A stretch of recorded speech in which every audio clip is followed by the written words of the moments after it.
हे हमारे द्वैत पिता परमेश्वर, हमारे उद्धारकर्ता प्रभु यीशु मसीह और हे शांतिदायक पवित्र आत्मा, आज की आराधना में हम आपका तहे दिल से स्वागत करते हैं और आपकी उपस्थिति के लिए आपका धन्यवाद करते हैं। भजनकार लिखते हैं, हे देश देश के सब लोगों तालियां बजाओ, ऊंचे शब्द से परमेश्वर का जय जयकार करो, क्योंकि यहोवा परम प्रधान और भय योग्य है। वह सारी पृथ्वी के ऊपर महाराजा है, वह तो शिरोमणि है। आइए हम अपने प्रभु, अपने राजाओं के राजा यीशु मसीह की जय जयकार करें, उनके नाम की स्तुति करें गीत के इन शब्दों के साथ।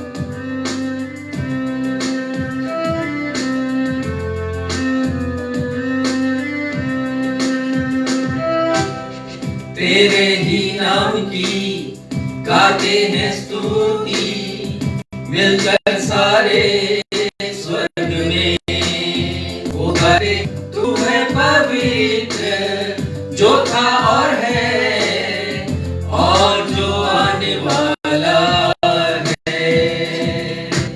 आदर और महिमा मिले तुझे ही, योग्य तू ही सदा।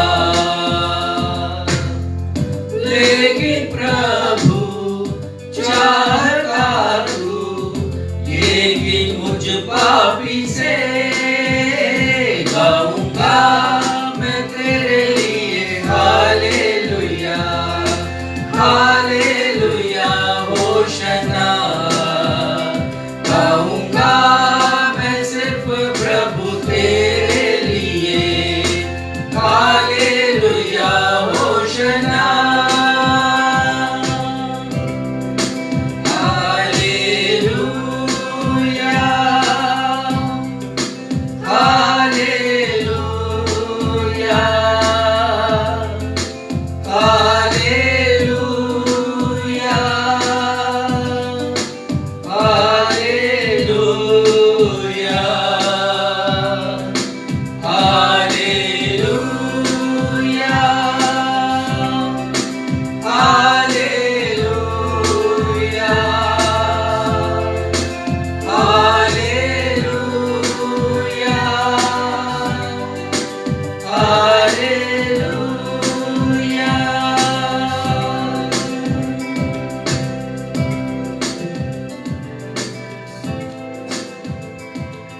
नवजीवन एवेंजेलिकल चर्च की 97th ऑनलाइन रविवारी आराधना में मैं आकांक्षा सक्षम मसीह आप समस्त प्रभु भक्तों का अपने उद्धारकर्ता प्रभु यीशु मसीह के अतुल्य नाम में स्वागत करती हूँ एवं आप सभी को यीशु सहाय, जय यीशु, शालोम, जय मसीह की और प्रेज द लॉर्ड कहती हूँ। Praise the Lord. प्रिय भाइयों और बहनों, पिछले कुछ रविवारों से हम उन लोगों पर मनन चिंतन कर रहे हैं जो स्वर्ग के राज्य में प्रवेश करने से वंचित कर दिए जाएंगे। इस विषय पर अध्ययन करते हुए हम सीख चुके हैं कि वे लोग जो पहले नए सिरे से जन्म नहीं लेंगे, दूसरे जो जल और आत्मा से जन्म नहीं लेंगे, तीसरे जो अपने आप को बालकों के समान छोटा नहीं करेंगे और चौथे जो परमेश्वर पिता की आज्ञाओं का पालन नहीं करेंगे, वे सब लोग परमेश्वर के राज्य में प्रवेश करने से वंचित कर दिए जाएंगे।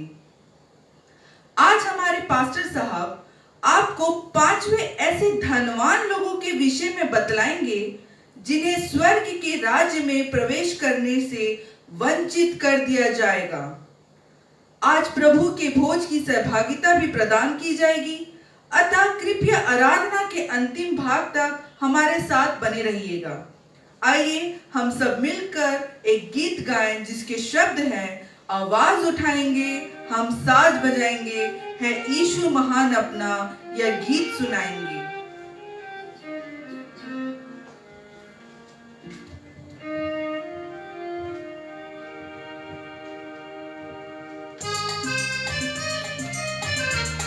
बहुत ही प्यारा स्तुति का ये गीत है। आवाज उठाएंगे, हम साज बजाएंगे। है यीशु महान अपना, ये सबको बताएंगे। और ये केवल हमारे लिए गीत के शब्द ना हो, ये गीत हमारा जीवन बन जाए कि हम अपने उस महान प्रभु की ये सुसमाचार का प्रचार कर सके। ना सिर्फ स्तुति गान करें, परंतु सबको बताएं भी कि यीशु कौन है।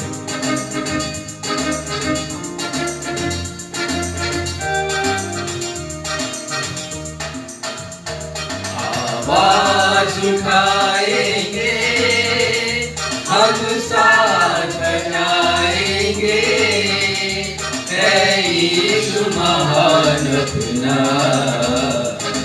गीत सुनाएंगे। आवाज उठाएंगे,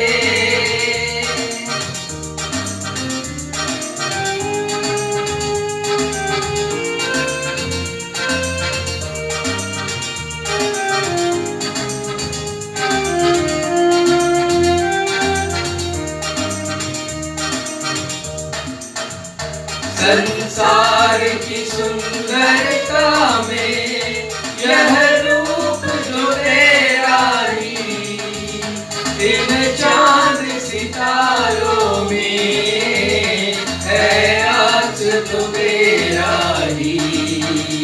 संसार की सुंदरता में यह रूप जो तेरा ही, इन चांद सितारों में है आज तो तेरा ही। माँ की तेरी बातें हम सबको बताएंगे, है यीशु महान अपना, यह गीत सुनाएंगे। आवाज उठाएंगे,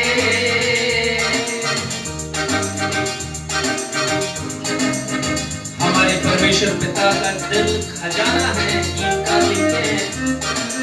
और वो खजाना है बेशकीमती, वो खजाना है पाक मोहब्बत का, जिसकी थाह को आज तक कोई पा नहीं पाया। हम ऐसे प्रभु की तारीफ करते हैं, महिमा करते हैं।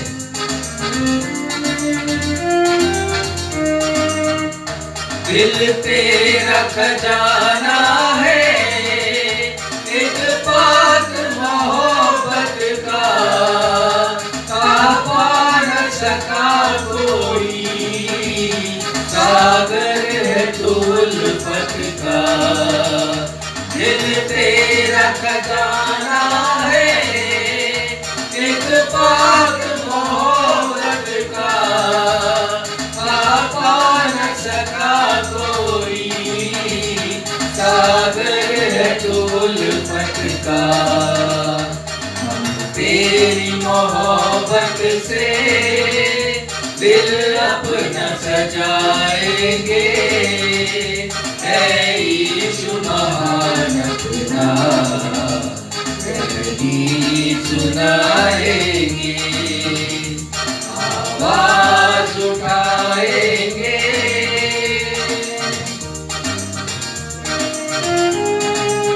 परमेश्वर की बड़ी मेहरबानी हुई हम सारे मनुष्यों के ऊपर कि वो हमें पाप के सागर में नहीं देख सके और हमें बचाने के लिए प्रभु यीशु मसीह के रूप में स्वयं आ गए। और प्रभु यीशु मसीह ने हमारे उद्धार के काम को क्रूस पर पूरा किया।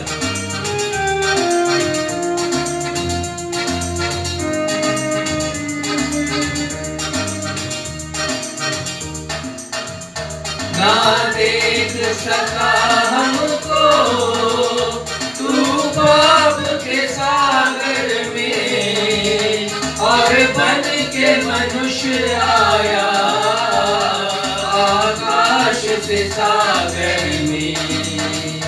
ना देख सका हमको तू पाप के सागर में, और बन के मनुष्य आया आकाश से सागर में। मुक्ति का तू दाता है, दुनिया को बताएंगे, है यीशु महान अपना, यह गीत सुनाएंगे। आवाज उठाएंगे, हम साथ बजाएंगे, है यीशु महान अपना, यह गीत सुनाएंगे। आवाज उठाएंगे।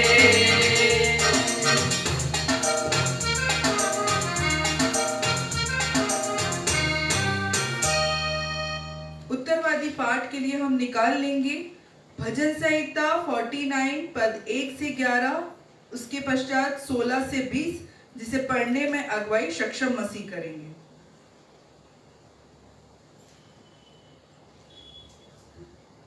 धर्मशास्त्र से हम सब मिलकर के निकाल लें भजन संहिता, उसका अध्याय 49 पद संख्या 1 से 11 और उसके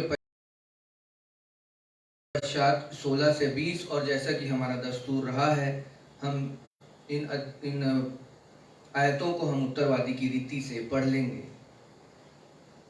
हे देश देश के सब लोगों यह सुनो, हे संसार के सब निवासियों कान लगाओ।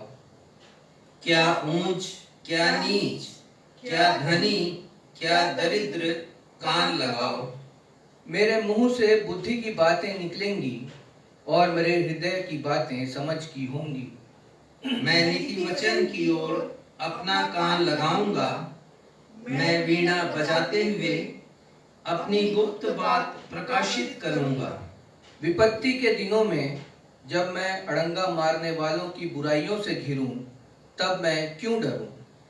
जो अपनी संपत्ति पर भरोसा रखते और अपने धन की बहुतायत पर फूलते हैं, उनमें से कोई अपने भाई को किसी भांति छुड़ा नहीं सकता है और न परमेश्वर को उसके बदले प्रायश्चित में कुछ दे सकता है।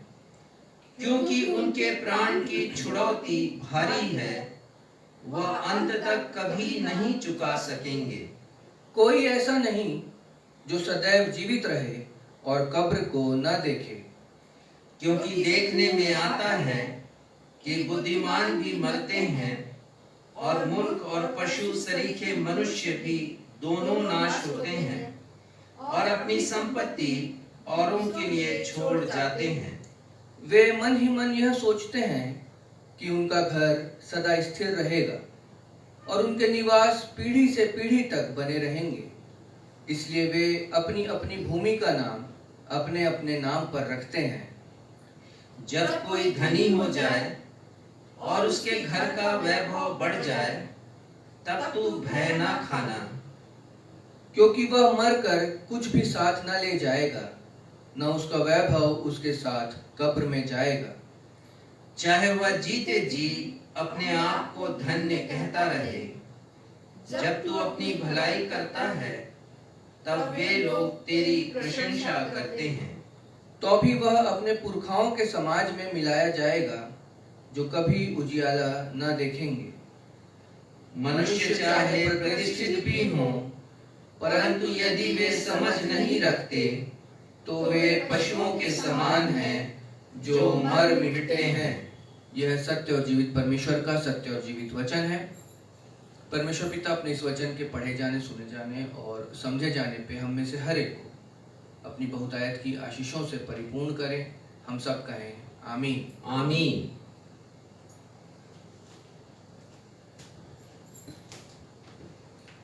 अब हम सभी के लिए अवसर होगा कि हम अपने पास्टर इंचार्ज से सूचनाओं को सुने। सूचनाओं के पश्चात वे हम सभी के लिए मध्यस्थता की प्रार्थना करेंगे। यदि आपके पास कोई प्रार्थना अनुरोध हो तो कृपया उसे फेसबुक के कमेंट बॉक्स पर लिख दीजिए, हम आपके लिए प्रार्थना करेंगे।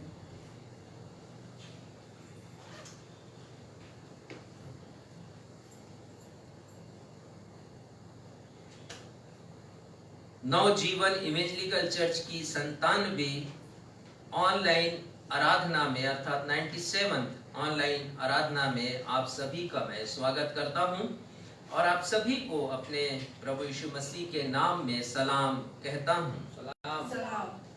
आज 97 ऑनलाइन आराधना है, जैसा मैंने आपको बताया, और इस प्रकार यदि हम क्रमिक रूप से बढ़ते गए तो 12 सितंबर को हमारी शताब्दी आराधना होगी, सेंटेनरी वर्शिप, ऑनलाइन वर्शिप।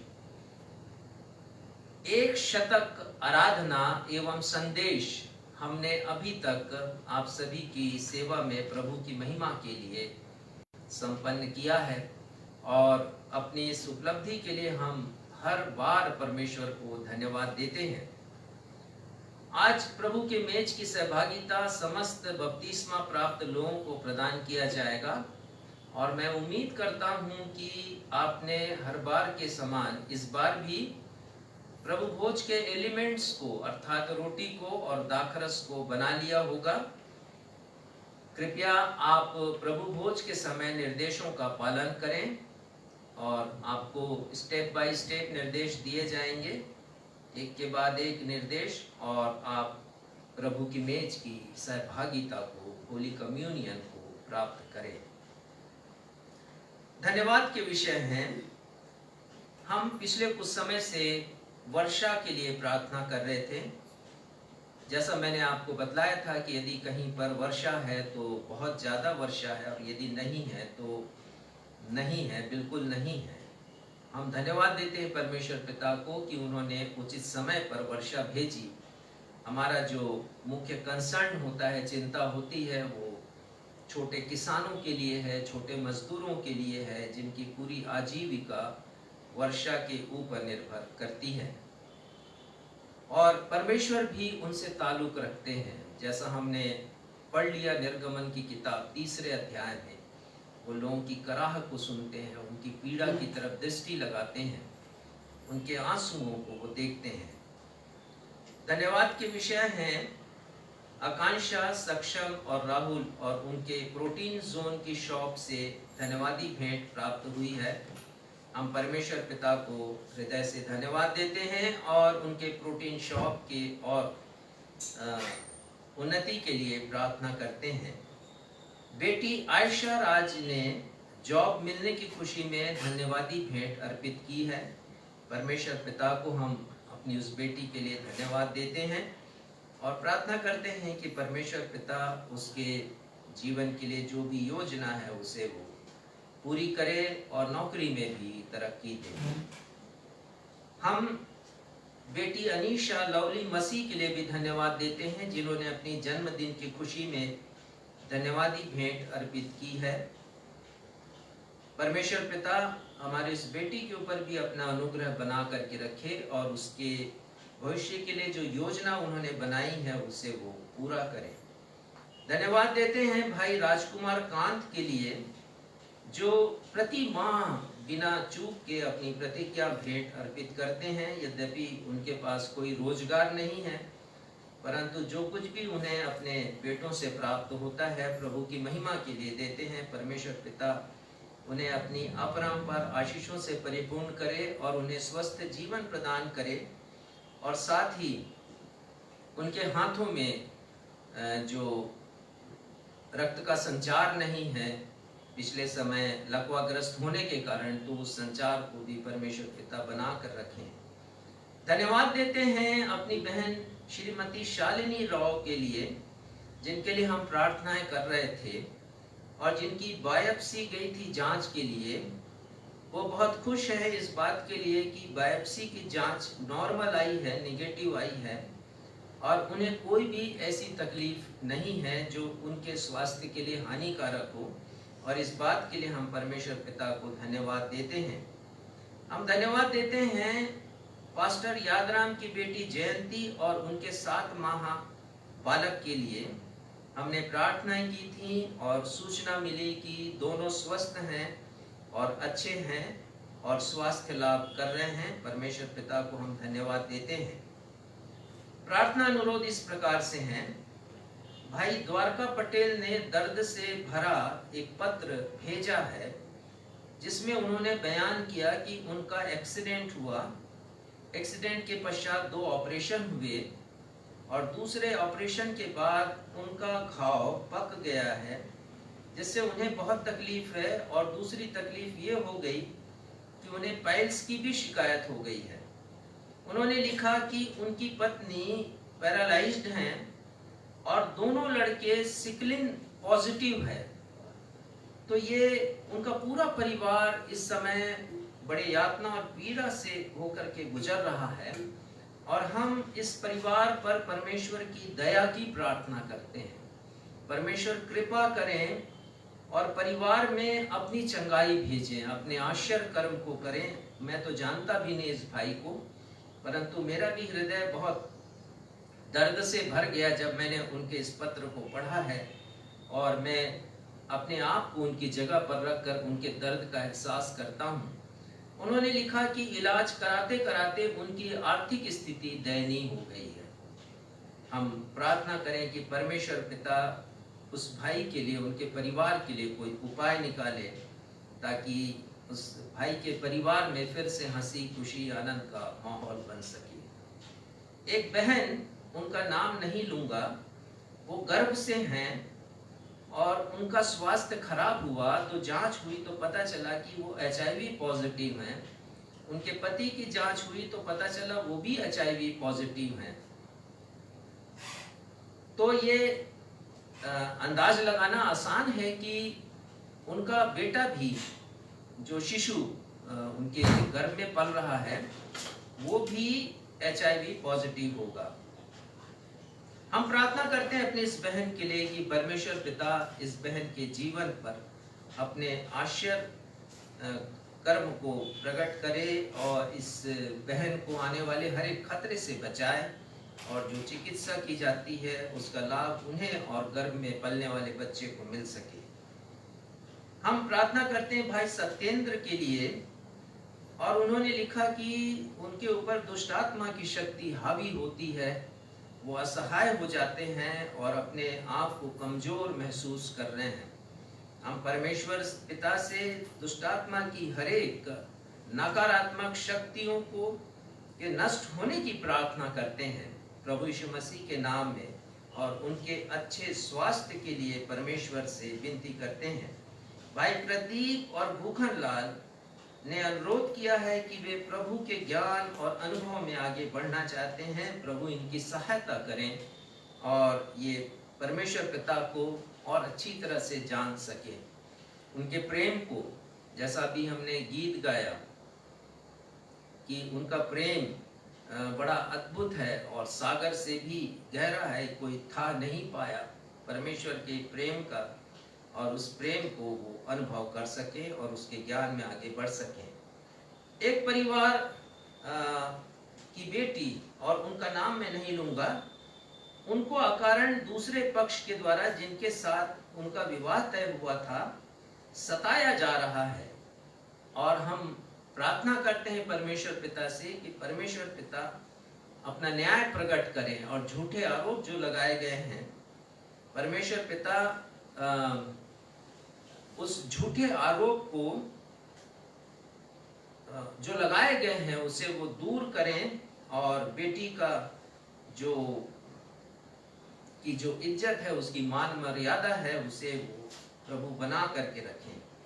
हम प्रार्थना करते हैं अपने भाई सुनील दास के लिए। उनके पांव में फ्रैक्चर हो गया है, वो अचानक सीढ़ी से गिर पड़े और पांव में फ्रैक्चर आया। परमेश्वर पिता से हम उनकी चंगाई की प्रार्थना करते हैं। यदि कोई और अनुरोध है तो बता सकते हैं आप लोग, यदि नहीं तो हम प्रार्थना में जाएं। हमारे पिता, हम आपको हृदय की गहराइयों से धन्यवाद देते हैं। नवजीवन इवेंजेलिकल चर्च की ऑनलाइन आराधना के द्वारा अभी तक सैकड़ों हजारों दर्शकों को ऑनलाइन आशीषें मिली है। प्रभु, हम धन्यवाद देते हैं पिता उन गीतों के लिए जिसे हमने गाया, वचनों के लिए जिसे हमने पढ़ा, संदेशों के लिए जिसे हमने पवित्र आत्मा की अगुवाई में यहाँ से कहा है, प्रचार किया है। प्रार्थना करते हैं पिता कि लोग इसी प्रकार हमारे इस ऑनलाइन आराधना से जुड़े रहें, आत्मिकता में आगे बढ़ सकें पिता, और आप में, आपके ज्ञान में और भी मजबूत दृढ़ हो सके अपने विश्वास में। पिता, हम धन्यवाद देते हैं उन सारे विनतियों के लिए जिसे पिछले समय हमने किया और आपने उन्हें सुना है।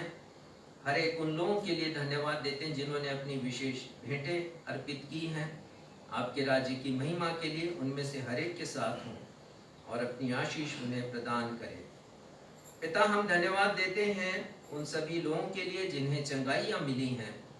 उन्हें दीजिए पिता, वो उस जगह पर जहाँ पर उन्हें चंगाई मिली है आकर के चुप ना रहें, परंतु अपने जीवन की गवाही दें, ताकि आपके बेटे प्रभु यीशु मसीह को महिमा मिल सके। प्रार्थना करते हैं पिता, हर एक अनुरोधों के लिए जिसे हमने अपने उद्धारकर्ता प्रभु यीशु के नाम में आपके सामने पढ़ा है और अभी रख रहे हैं। प्रभु, प्रार्थना करते हैं पिता, ये सारे विनती आपके समक्ष एक सुखदायक सुगंध के रूप में ग्रहण किए जाएं और पिता, इनका उत्तर हमें मिल सके। पिता, आज की आराधना को हम आपके हाथों में सौंपते हुए अपने इस निवेदन को आपके बेटे हमारे उद्धारकर्ता प्रभु यीशु मसीह के महान और अद्वितीय नाम में मांगते हैं। सुनिए और ग्रहण कीजिए। आमीन।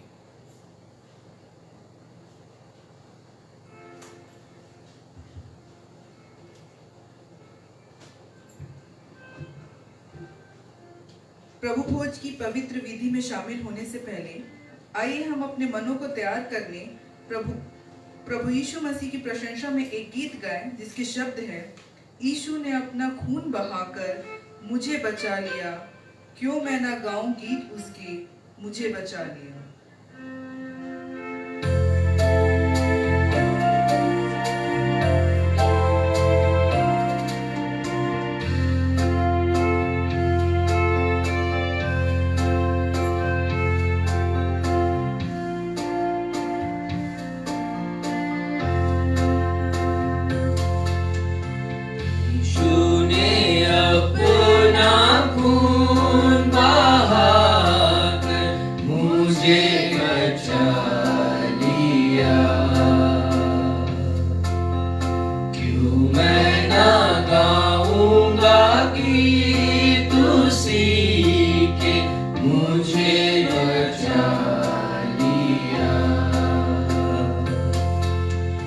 मैं जब गुनाहों में पड़ा हुआ था, यीशु आ गया,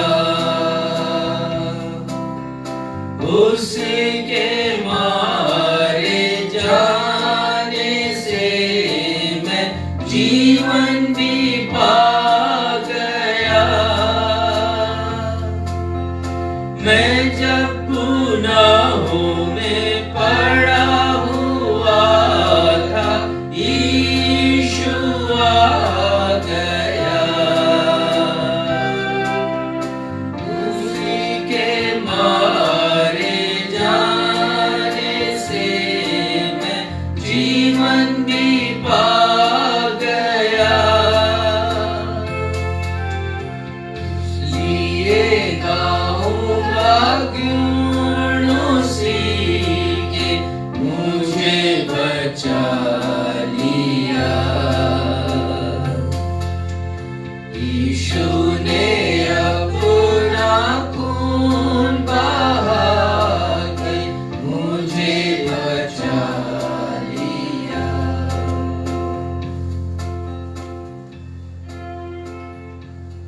प्रभु यीशु मसीह के क्रूस पर बलिदान करने से पहले 750 वर्ष पहले यशायाह नबी ने प्रभु यीशु मसीह के क्रूस का सजीव चित्रण किया।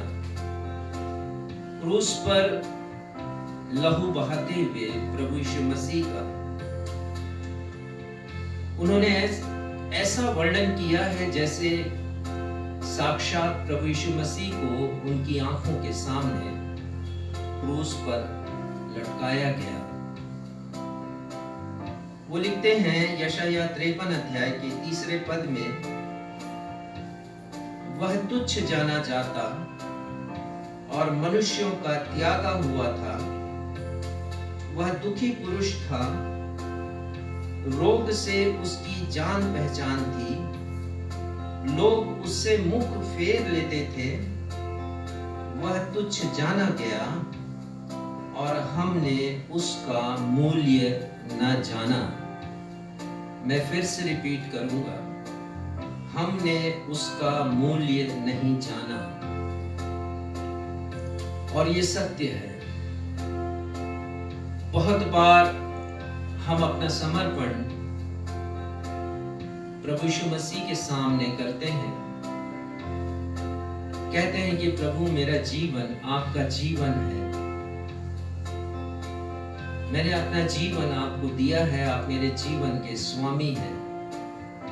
लेकिन क्या ये सच नहीं है कि बहुत बार हम इसी यीशु को, जिन्होंने हमारे कारण अपना प्राण क्रूस पर दिया, अपना बलिदान किया, निर्दोष रहते हुए, बिना किसी को दुख दिए, क्षति पहुंचाए, बिना किसी की निंदा किए, बिना किसी को किसी प्रकार की हानि पहुंचाए, बिना किसी प्रकार के मारपीट किए, प्रभु यीशु मसीह ने अपना बलिदान किया।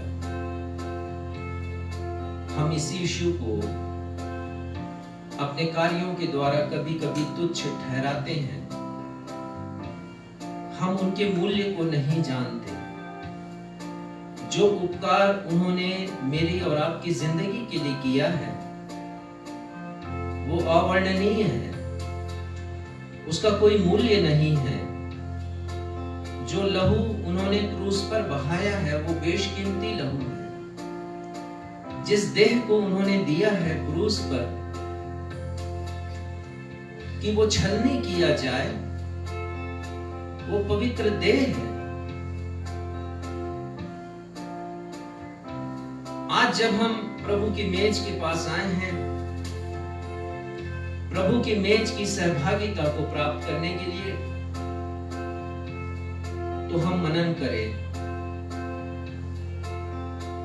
हम सोचें कि जीवन के किन किन क्षणों में हम प्रभु यीशु मसीह के मूल्य को नहीं समझते, नहीं जानते, उनका मूल्य हम नहीं करते। और संकल्प लें कि आज के बाद हम अपने प्रभु यीशु मसीह का मूल्य जानेंगे।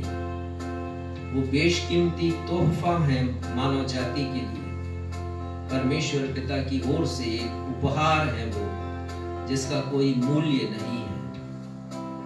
संत पतरस कहते हैं कि तुम्हारा छुटकारा हुआ है उनके क्रूस पर बहाए हुए बहुमूल्य रक्त के द्वारा। आइए परमेश्वर पिता को हम अपने प्रभु यीशु मसीह के लिए, उनके बलिदान के लिए हम धन्यवाद दें, और साथ ही इस मेज की सहभागिता को प्राप्त करने के लिए हम उनसे सामर्थ्य प्राप्त करें, हम उनसे अगुवाई प्राप्त करें,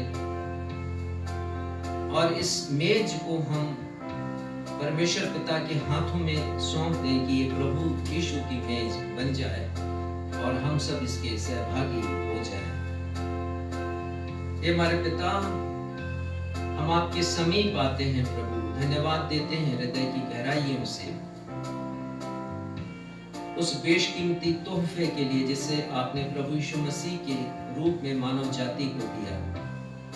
उन्हें दीजिए पिता कि हम अपनी आखिरी सांस तक उनके मूल्य को जानें, उनकी कद्र करें, उनकी इज्जत करें, उन्हें आदर दें, उन्हें सम्मान दें। जीवन का कोई ऐसा क्षेत्र ना हो जिसमें आपको लगे कि हमने यीशु को तुच्छ जाना है, हमने उनकी कोई कीमत नहीं की है।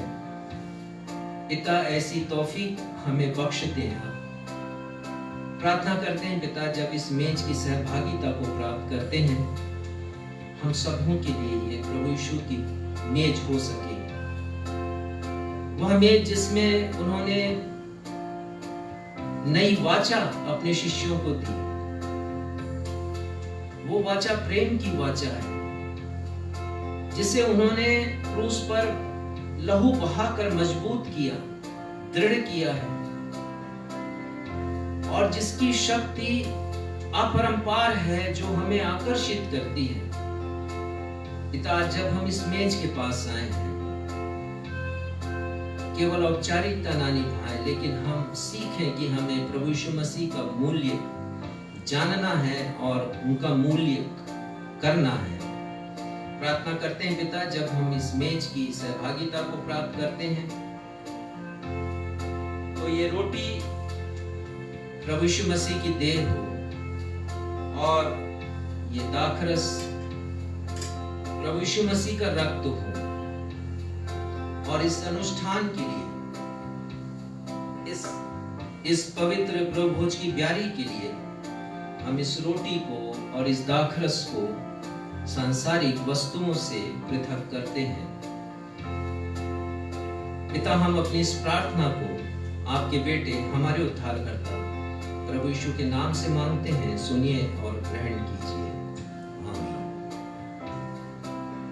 हमारे समस्त भाई बहन और वे परिवार जिन्होंने आज प्रभु भोज की सहभागिता को प्रभु यीशु मसीह के साथ प्राप्त करने के लिए अपने घर में तैयारी की है, बिना नमक की रोटी बनाई है और दाखरस तैयार किया है, आप सभी से निवेदन है कि आप मेरे निर्देशों का पालन करते जाएं और इस पवित्र ब्यारी का हिस्सा बने।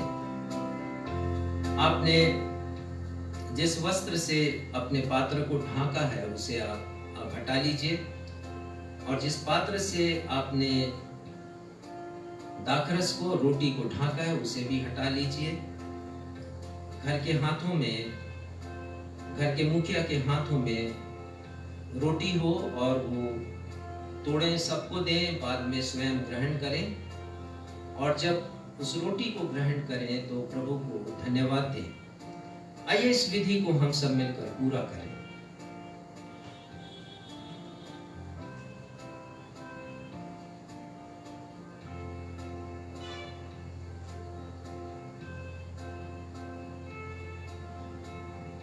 उसी प्रकार जब आपने रोटी ग्रहण कर लिया है तो दाखरस ले लें।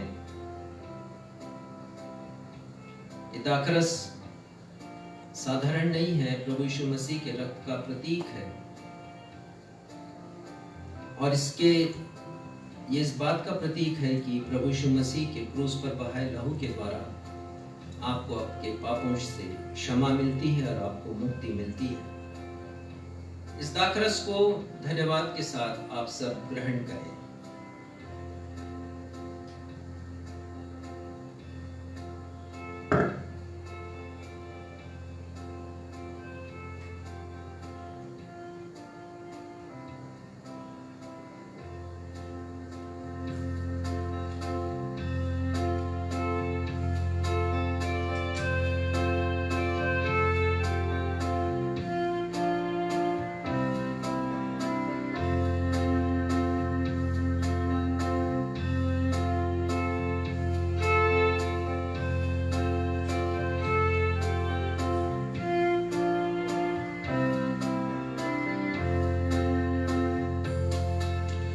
मेरे गुनाहों का बोझ उठाकर क्या क्या ना उसने सहा।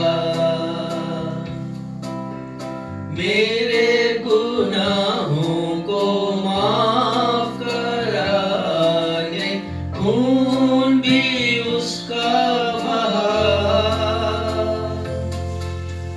मेरे गुनाहों का बोझ उठाकर क्या क्या ना उसने सहा। मेरे गुनाहों को माफ कराने खून भी उसका बहा। कितना अनोखा है प्यार प्रभु का, मुझे बचा लिया। यीशु ने अपना खून बहा के मुझे बचा लिया। क्यों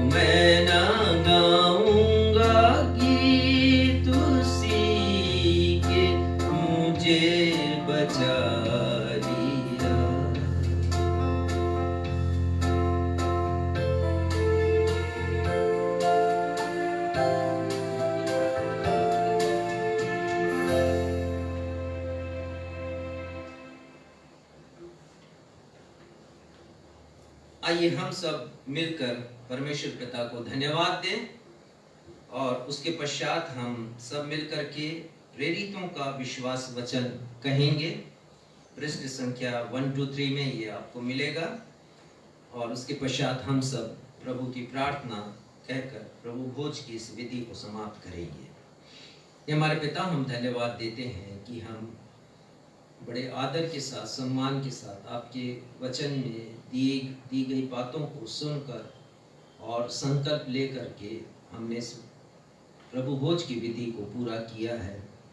धन्यवाद देते हैं पिता फिर से प्रभु यीशु मसीह के लिए, जिन्होंने हमारे जीवन में परिवर्तन लाया, हमें ट्रांसफॉर्म्ड किया। हम उनकी महिमा करते हैं। धन्यवाद देते हुए अपनी इस प्रार्थना को आपके बेटे प्रभु यीशु के नाम से मांगते हैं, सुनिए और ग्रहण कीजिए। आमीन। अपने विश्वास वचन का हम सब अंगीकार करेंगे। मैं सर्वशक्तिमान पिता, स्वर्ग और पृथ्वी के सृष्टिकर्ता परमेश्वर पर विश्वास करता हूँ। मैं उसके इकलौते पुत्र हमारे प्रभु यीशु मसीह पर विश्वास करता हूँ। वह पवित्र आत्मा के सामर्थ्य से गर्भ में आए और कुंवारी मरियम से जन्मे। उन्होंने पुन्तियुस पिलातुस के शासन में दुख भोगा। वह क्रूस पर चढ़ाए गए, मरे और गाड़े गए और मृतकों के लोक में उतरे। तीसरे दिन वह जी उठे। वह स्वर्ग पर चढ़ गए और पिता की दाहिनी ओर विराजमान हुए। वह जीवितों और मृतकों का न्याय करने को फिर आएंगे। मैं पवित्र आत्मा पर, पवित्र सार्वलौकिक कलीसिया पर, संतों की संगति, पापों की क्षमा, देह के पुनरुत्थान और शाश्वत जीवन पर विश्वास करता हूँ। आमीन। आइए हम सब मिलकर प्रभु की प्रार्थना कहें। हे हमारे पिता, आप जो स्वर्ग में हैं, आपका नाम पवित्र माना जाए। आपका राज आए। आपकी इच्छा जैसे स्वर्ग में पूरी होती है, वैसे इस पृथ्वी पर भी पूरी हो। हमारे दिन भर की रोटी आज हमें दीजिए और जैसे हमने अपने अपराधियों को क्षमा किया, वैसे हमारे अपराधों को क्षमा कीजिए। हमारे परीक्षा में नहीं लाइए, बल्कि बुराई से बचाइए, क्योंकि राज, पराक्रम और महिमा सदा आपकी है। आमीन।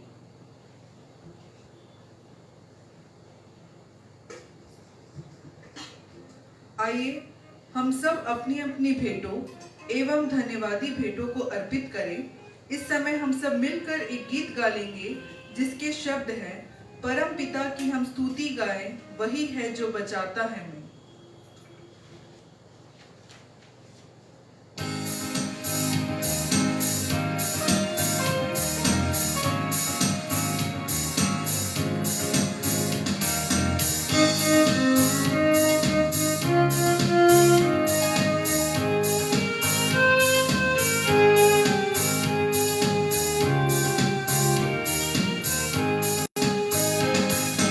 परम पिता की हम स्तुति गाएं, वो ही है जो बचाता हमें।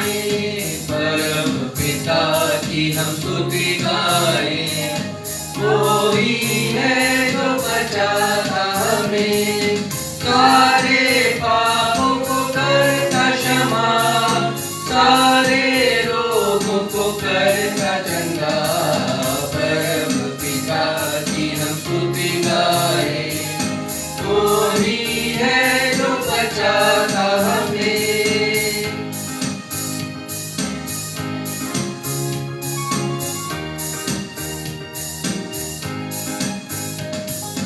धन्यवाद है उसके आसनों में, आनंद से आए उसके चरणों में। धन्यवाद है उसके आसनों में, आनंद से आए उसके चरणों में।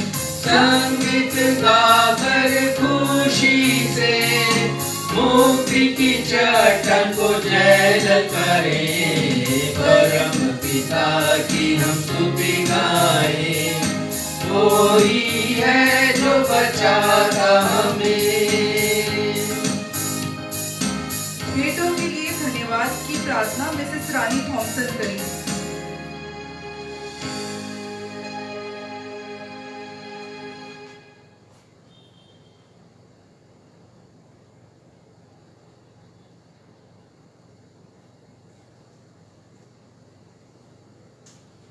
सर्वप्रथम मैं परमेश्वर को धन्यवाद देना चाहती हूँ आज के सुंदर जीवन के लिए। और सबसे बड़ी गवाही ये है मेरे जीवन में, मुझे पिछले दिनों काफ़ी तकलीफ थी, पर इस कलीसिया के पासवान के द्वारा परमेश्वर से बड़े बोझ के साथ मैंने दुआ किया गया, जिस कारण परमेश्वर ने मुझे चंगाई दी, भलाई दी और मैं इस भवन में फिर से काफ़ी महीनों के बाद आने पाई हूँ। ये सबसे बड़ा परमेश्वर का आश्चर्यकर्म चमत्कार है कि हम सब स्वस्थ भले चंगे परमेश्वर की असीम कृपा से। ये जीवन प्रीशियस है और परमेश्वर ने अपने प्रीशियस से बहुमूल्य लहू के द्वारा हमें खरीदा है। इसको हम व्यर्थ जाने न दें और समय को भी व्यर्थ जाने न दें। परमेश्वर को धन्यवाद दें। आइए हम दुआ करें।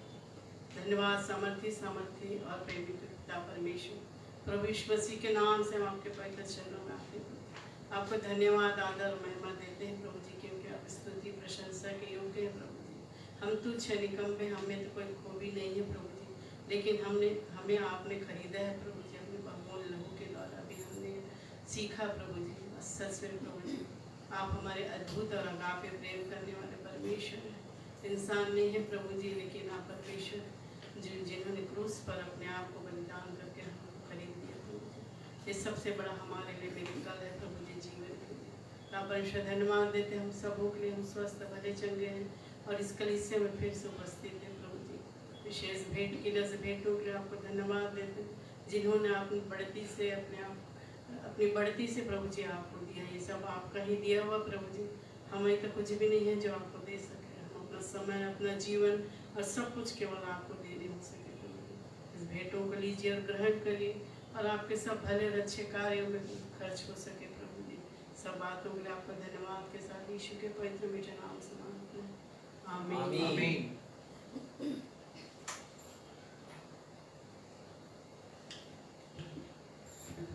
पवित्र शास्त्र बाइबल से पवित्र वचनों का पठन। पहला पाठ जो पुराने नियम से है, सबोपदेशक अध्याय 6 पद 1 से 6, जिसे पढ़ने में अगुवाई मिसेस बीना मसीह करेंगी। दूसरा पाठ नए नियम से याकूब अध्याय 5 पद 1 से 5, जिसे पढ़ने में अगुवाई मिसेस पुष्पांजलि थॉमसन करेंगी।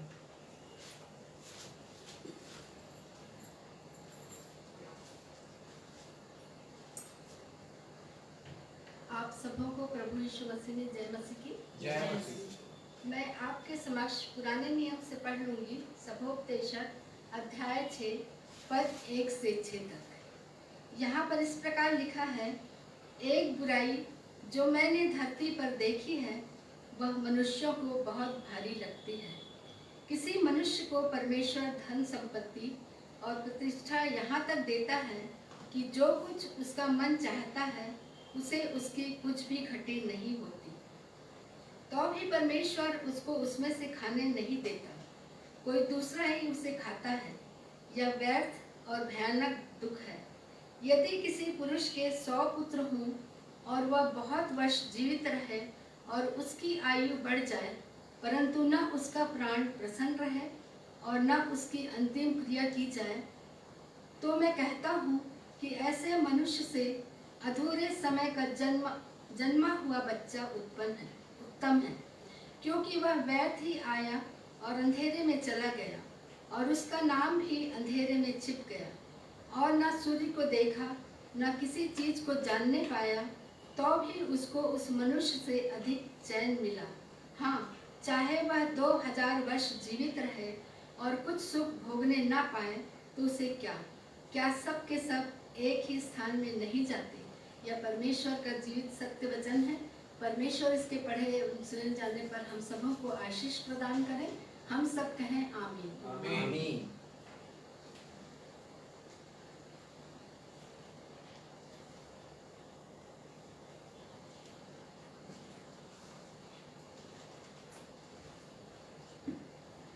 मैं आपके समक्ष पढ़ लूंगी नए नियम में से याकूब 5 पद 1 से 5 तक।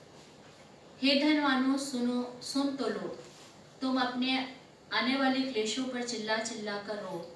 तुम्हारा धन बिगड़ गया है और तुम्हारे वस्त्रों को कीड़े खा गए हैं। तुम्हारे सोने चांदी में काई लग गई है और वह काई तुम पर गवाही देगी और आग के समान तुम्हारा मांस खा जाएगी। तुमने अंतिम युग में धन बटोरा है।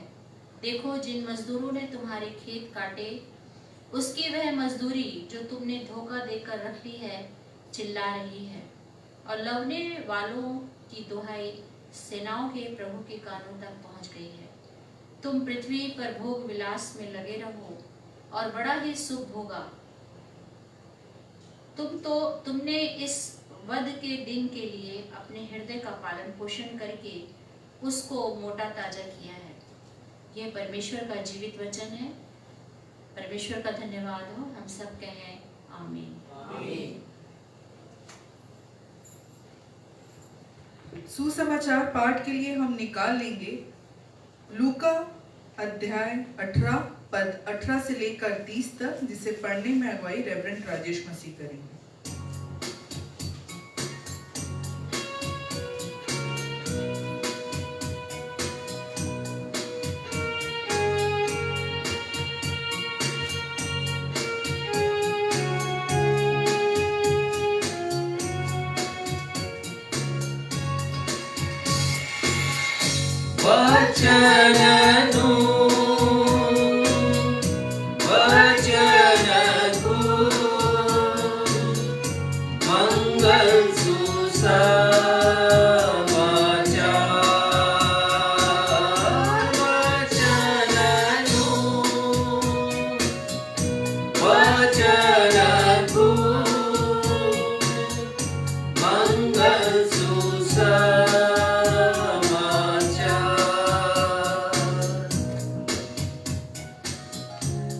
सुसमाचार का पाठ लूका रचित सुसमाचार 18वां अध्याय उसकी पद संख्या 18 से लेके पद संख्या 30 तक। और यहाँ इस प्रकार लिखा है, किसी सरदार ने यीशु से पूछा, हे उत्तम गुरु, अनंत जीवन का अधिकारी होने के लिए मैं क्या करूं?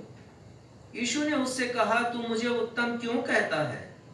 कोई उत्तम नहीं, केवल एक, अर्थात परमेश्वर।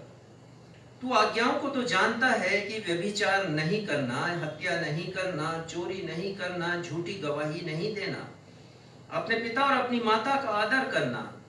उसने कहा, मैं तो इन सब को लड़कपन ही से मानता आया हूं। यह सुन यीशु ने उससे कहा, तुझ में अब भी एक बात की घटी है। अपना सब कुछ बेचकर कंगालों को बांट दे और तुझे स्वर्ग में धन मिलेगा, और आकर मेरे पीछे हो ले। यह सुनकर वह बहुत उदास हुआ, क्योंकि वो बड़ा धनी था। यीशु ने उसे देखकर कहा, धनवानों का परमेश्वर के राज्य में प्रवेश करना कैसा कठिन है। परमेश्वर के राज्य में धनवान के प्रवेश करने से ऊंट का सुई के नाके में से निकल जाना सहज है। और सुनने वालों ने कहा, तो फिर किसका उद्धार हो सकता है? उसने कहा, जो मनुष्य से नहीं हो सकता वह परमेश्वर से हो सकता है। पतरस ने कहा, देख, हम तो घर बार छोड़कर तेरे पीछे हो लिए हैं। उसने उनसे कहा, मैं तुमसे सच कहता हूं, ऐसा कोई नहीं जिसने परमेश्वर के राज्य के लिए घर या पत्नी या भाइयों या माता पिता या लड़के वालों को छोड़ दिया हो और इस समय कई गुना अधिक ना पाए और परलोक में अनंत जीवन। ये प्रभु यीशु क्रिस्ट का सुसमाचार है। ये प्रभु यीशु क्रिस्ट, आपके नाम की महिमा हो। हम सब कहें आमीन। आमीन।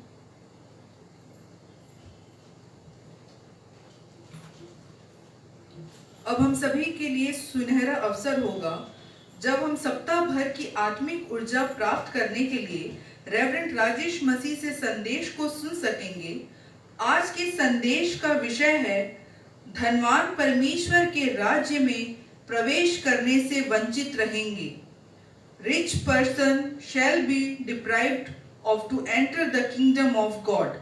परंतु इसके पहले हम आज के संदेश सुने, आइए हम सब मिलकर एक चुनौती देने वाला गीत गाए। गीत के सब शब्द हैं, कल के भरोसे पर ना रहना, कल का भरोसा कभी न करना।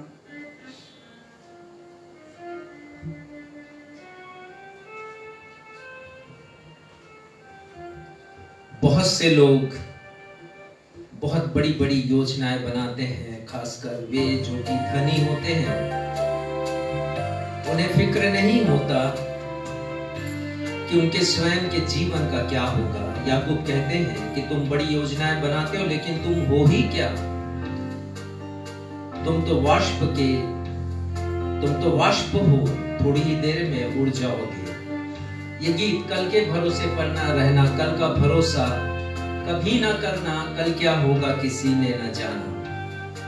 तो हम आने वाले कल की अर्थात उस जिंदगी की जो हमें मृत्यु के पश्चात मिलने वाला है, हम उसकी फिक्र करें, उसकी आशा करें, उसकी उम्मीद करें, प्रभु यीशु मसीह के पास आएं। आज के वचन में बहुत सी बातें मैं आपको बताऊंगा, कृपया ध्यान से उसे सुनिएगा।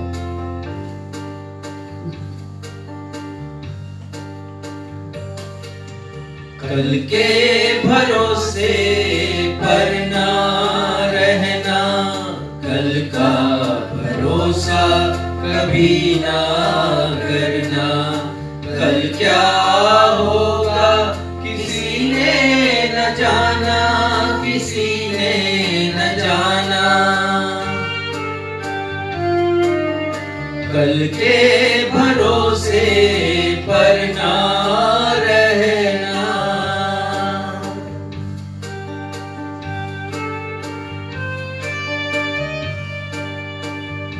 गीत की पंक्तियां कहती हैं कि हम जहां से आए हैं वही हमें जाना है।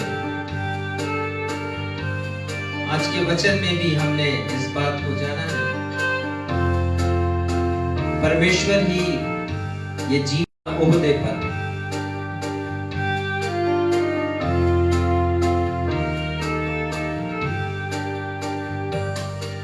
जहां से आया वहीं जाना है, जिसने दिया है उसी ने लिया है। जहां से आया वहीं जाना है, जिसने दिया है उसी ने लिया है। तेरा ये जीवन है उसकी अमानत, उस पर नाज करना। कल के भरोसे पर ना रहना, कल का भरोसा कभी ना करना। कल क्या होगा किसी ने न जाना, किसी ने न जाना। कल के भरोसे पर ना रहना।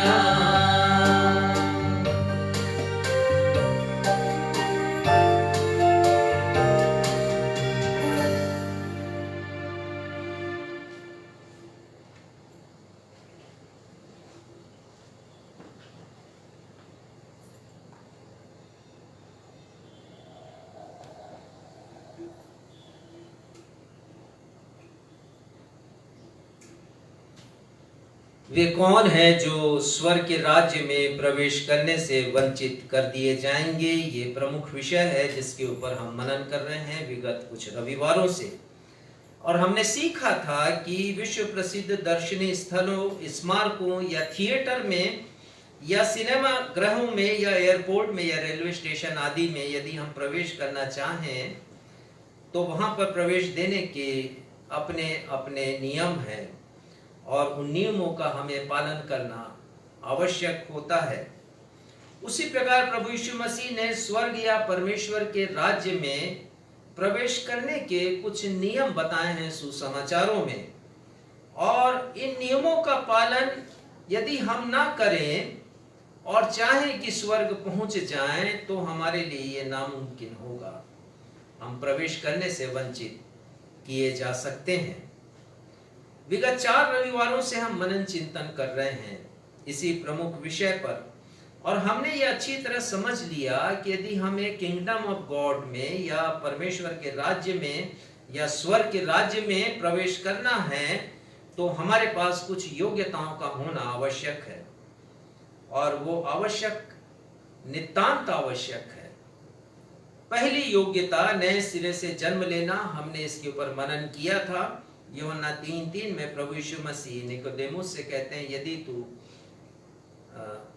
स्वर्ग के राज्य में, परमेश्वर के राज्य में को देखना चाहता है तो तुझे नए सिरे से जन्म लेना पड़ेगा। दूसरी योग्यता यूहन्ना 3 अध्याय के 5वें पद में प्रभु यीशु मसीह पुनः निकोदेमुस से कहते हैं कि यदि कोई जल और आत्मा से न जन्मे तो परमेश्वर के राज्य में प्रवेश नहीं कर सकता। तीसरी योग्यता प्रभु यीशु मसीह कहते हैं अपने शिष्यों से, जब एक शिष्य ने प्रश्न किया कि स्वर्ग के राज्य में बड़ा कौन है, श्रेष्ठ कौन है, तो प्रभु यीशु मसीह कहते हैं कि यदि अपने आप को तुम बालकों के समान छोटा करोगे, दीन करोगे, नम्र करोगे, तो स्वर्ग के दरवाजे तुम्हारे लिए भी खुले हैं। और चौथी योग्यता जिसके बारे में प्रभु यीशु मसीह कहते हैं, पहाड़ी उपदेश के अपने समापन भाग में प्रभु यीशु मसीह चुनौती देते हैं वहां पर, और कहते हैं कि मत्ती 7:21 में वो कहते हैं कि जो मुझे हे प्रभु कहता है, उनमें से हर एक स्वर्ग के राज्य में प्रवेश नहीं करेगा, परंतु केवल वही जो पिता की इच्छाओं पर चलता है, अर्थात आज्ञाओं का पालन करता है। इसी श्रृंखला के अंतर्गत हम आज 5वां अध्ययन करेंगे। 5वीं योग्यता के विषय में हम देखेंगे। प्रभु यीशु मसीह कहते हैं कि धनवान परमेश्वर के राज्य में प्रवेश करने से वंचित होंगे। तो क्या योग्यता चाहिए? धनवान यदि हैं, क्या योग्यता चाहिए उन्हें कि वो परमेश्वर के राज्य में प्रवेश कर सकें? The rich shall be deprived of to enter into the kingdom of God। इस गहरी सच्चाई को समझने के लिए हम निकाल लेंगे आज का सुसमाचार का पाठ, लूका रचित सुसमाचार 18वां अध्याय और उसके 24 पद को पहले पढ़िएगा। यीशु ने उसे देखकर कहा, धनवानों का परमेश्वर के राज्य में प्रवेश करना कितना कठिन है। प्रभु यीशु मसीह कहते हैं उस सरदार से, उस मुखिया से जो प्रभु यीशु मसीह के पास आया अनंत जीवन का अधिकारी बनने के लिए, पूछ रहा है कैसे पा सकता हूं मैं। तो प्रभु यीशु मसीह उससे कुछ बातें कहते हैं जिसके ऊपर हम आगे विचार करेंगे। यहाँ पर वो कहते हैं धनवानों का परमेश्वर के राज्य में प्रवेश करना कैसा कठिन है, कितना कठिन है, प्रभु यीशु मसीह कहते हैं। क्योंकि प्रभु यीशु मसीह ने जब उससे कुछ बातें कही जिसका पालन करना उसके लिए आवश्यक था, तो लिखा वो उदास होकर चला गया। और इस कथन से भी बढ़कर प्रभु यीशु मसीह ने एक मुहावरे का प्रयोग किया है। पढ़िए पद 25 उसी के आगे। परमेश्वर के राज्य में धनवान के प्रवेश करने से ऊंट का सुई के नाके में से निकल जाना सहज है। प्रभु यीशु मसीह कहते हैं कि एक ऊंट सुई के एक महीन छिद्र से निकल सकता है, लेकिन धनवान का स्वर्ग के राज्य में प्रवेश उतना ही कठिन है। सहज है ऊंट का सुई के नाके अर्थात छोटे से छिद्र में से जैसे तागा निकलता है, वैसे ऊंट निकल जाए। कितने कठोर शब्द प्रभु यीशु मसीह इस्तेमाल करते हैं धनवानों के लिए। कैसे धनवान, हम आगे देखेंगे। प्रभु यीशु मसीह ने आखिर क्यों धनवानों को आड़े हाथों लिया? पृथ्वी पर तो और इस समय वर्तमान माहौल में, संसार में हम देखते हैं धनवान तो हाई प्रोफाइल होते हैं, समाज के प्रतिष्ठित लोग जाने जाते हैं, उच्च स्थान पर बैठाए जाते हैं, उनका आदर और सम्मान किया जाता है, वो रोल मॉडल होते हैं, आदर्श होते हैं। मैं एक अखबार लेता हूं और उस अखबार में मैं एक कॉलम देखता हूं हमेशा, जिसमें प्रेरणा दी जाती है कि कितने लोगों ने छोटे से व्यवसाय को बहुत बड़ा व्यवसाय बना दिया और लाखों से शुरू किया, करोड़ों अरबों की संपत्ति उनके पास आ गई। प्रशंसा की जाती है वर्तमान समय में, और हर युग में भी धनवानों की प्रशंसा की गई, ऊंचे सिंहासन पर विराजमान किए गए वो, लेकिन प्रभु यीशु मसीह ने आड़े हाथों लिया। धनवानों को क्यों परमेश्वर के राज्य में प्रवेश को लेकर एक मुहावरे का प्रभु यीशु मसीह ने उपयोग किया और कठोर मापदंड प्रभु यीशु मसीह ने रखा है। क्यों धनवान लोग स्वर्ग के राज्य में बड़ी कठिनाई से प्रवेश करेंगे? क्या सभी धनवान परमेश्वर के राज्य में प्रवेश करने से वंचित होंगे? आखिरकार धनवान स्वर्ग के राज्य में प्रवेश कैसे करेंगे? इन प्रश्नों के उत्तर 4 बिंदुओं के द्वारा आज मैं आपको समझाना चाहता हूं। लूका 18 अध्याय से मैं शुरुआत करूंगा। ढेर सारे पद हैं, कुछ पदों को हम पढ़ेंगे और जिन्हें नहीं पढ़ पाएंगे मैं स्वयं बता दूंगा उसके विषय में। पहली बात, धनवानों के लिए धन से बढ़कर कुछ और नहीं होता है। और जिस घटना का जिक्र यहाँ पर संत लूका कर रहे हैं 18वें अध्याय के 18 पद से आगे, वो एक सत्य घटना है, वो कोई दृष्टांत नहीं है। इसलिए हमें इसके ऊपर और ज्यादा ध्यान देने की आवश्यकता है। पढ़िएगा 18वां पद। किसी सरदार ने उससे पूछा, किसी सरदार का जिक्र यहाँ पर आया है। सरदार के विषय यदि आप पढ़ें अंग्रेजी में तो रूलर आया है, रूलर, और इसके लिए एक और इंग्लिश अनुवाद कहता है रिलीजियस लीडर। और ये कोई साधारण व्यक्ति नहीं है, ये उच्च पद पर आसीन मुखिया है, ये अधिकार संपन्न प्रमुख है, ये पढ़ा लिखा है, बुद्धिजीवी है, क्योंकि ये आज्ञाओं को उसने पढ़ा है। वो कहता है कि बचपन से मैं इसे मानता हूं, पद 20 में। और ये युवा है। यदि आप इसका पैरेलल वर्णन पढ़ेंगे लूका के 10वें अध्याय में तो आपको पता चलेगा वो दौड़ता हुआ आया है प्रभु यीशु मसीह के पास, तो वो युवा ही होगा। उसकी आयु 24 से 40 वर्ष की अनुमानित होगी और वो वेल बिहेव्ड है, व्यवहार कुशल है वो। और मरकुस लिखते हैं 10वें अध्याय के 17वें पद में, वो कहते हैं वो घुटने टेक कर उसने यीशु से पूछा। वेल बिहेव्ड है और संबोधन भी उसका उतना ही अच्छा, दूसरों की अपेक्षा प्रभु यीशु मसीह के लिए। वैसे ये पूर्ण संबोधन नहीं है। वो कहता है हे उत्तम गुरु। और उसकी एक खासियत और है कि प्रभु यीशु मसीह कहते हैं उससे व्यवस्था की आज्ञाओं का पालन कर। तो वो कहता है कि मैं तो बचपन से पालन करते आया हूं। और अंतिम बात उसके बारे में हम पढ़ते हैं लूका 18 उसके 23 पद में कि वो बहुत धनवान है, एक्सट्रीमली रिच, इंग्लिश बाइबल में उसके लिए आया है। और वो सरदार प्रभु यीशु मसीह के पास आकर बहुत ही उम्दा प्रश्न करता है। आगे पढ़िएगा 18वें पद के आगे।